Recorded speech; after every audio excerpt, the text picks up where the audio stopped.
Well, weekly jobless claims came in today, measuring the week ending the 13th of July, and they came in worse than expected, y'all. They came in at 243,000 versus 230,000 expected. So the question is, how much did that move the needle with regard to interest rates, and which way did it move it? So that's what we're going to talk about on today's video.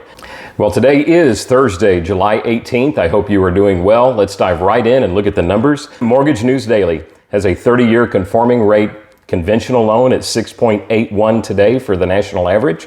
We were at 6.85 from last week, so about the same as we were a week ago, a hair better. But 30 days ago, we were a quarter point higher, 7.02% to start the month, y'all. So we've seen a nice improvement. If you look at a trend line over the last 2 weeks, we've seen a nice improvement in rate going back to that CPI report, y'all, of last week that really has helped us with regard to pricing.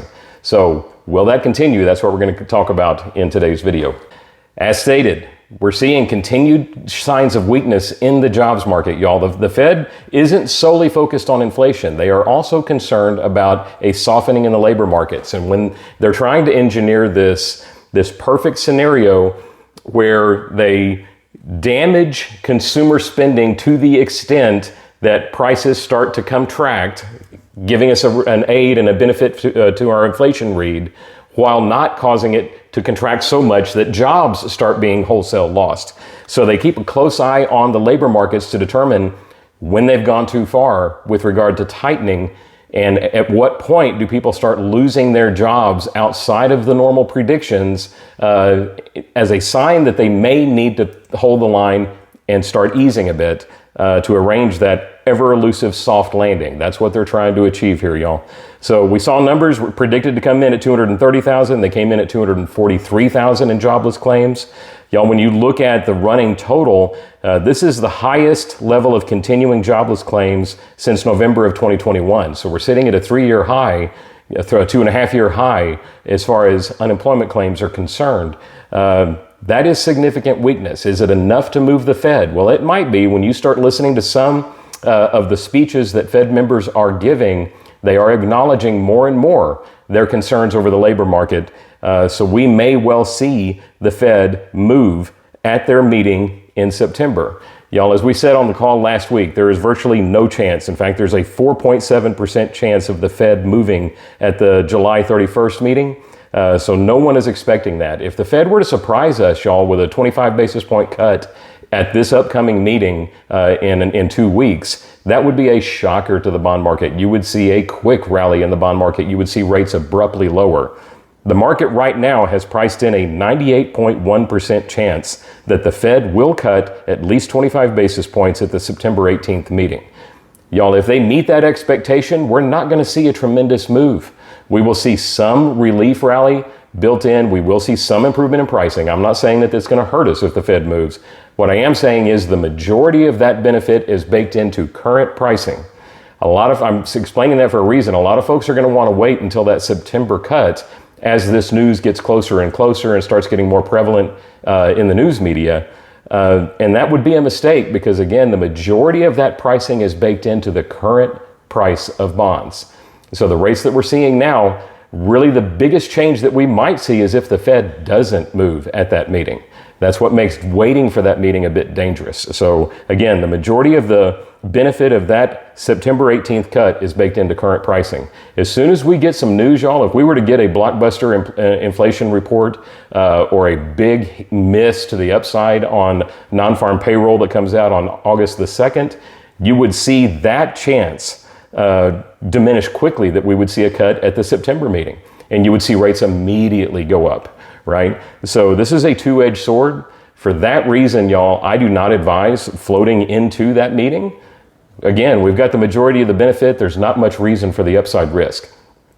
That said, y'all, let's talk about the risk of waiting, because I see more and more folks thinking we're going to wait until the fall, we're going to wait until the winter, we're going to see how it stacks up then.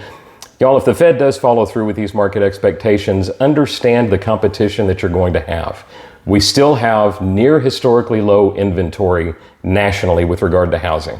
We are seeing some softness in the San Antonio and in Texas in general compared to the rest of the nation. The nation as a whole is still seeing significant price appreciation in housing.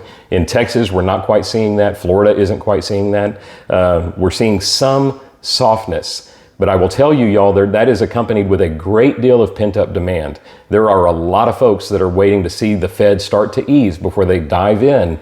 And when they do, with a lack of inventory like we have on the ground right now, we're going to see prices very quickly. I'm talking that week change with regard to this market consolidating around the seller's benefit. Y'all, it's going to be very difficult to price in concessions when we have all of that pent-up demand jumping into the marketplace when the Fed starts to ease. That might make this the perfect time to dive in. You got a good chance to find the house that you want. You might get it at a bit of a discount. Can't guarantee that, y'all. I'm still seeing a number of full price offers coming in. I'm seeing a number of frustrated buyers that have attempted to make some degree of price savings on a house and just couldn't get it. But there also are a few here and there where they win and they get some significant concession out of a seller. That will go away, y'all. When the Fed starts to loosen their position, you will see that immediately go away. So just something to keep in mind. A lot of the savings that you might be looking towards in the fall and as we move into the winter months might immediately evaporate in the face of competition.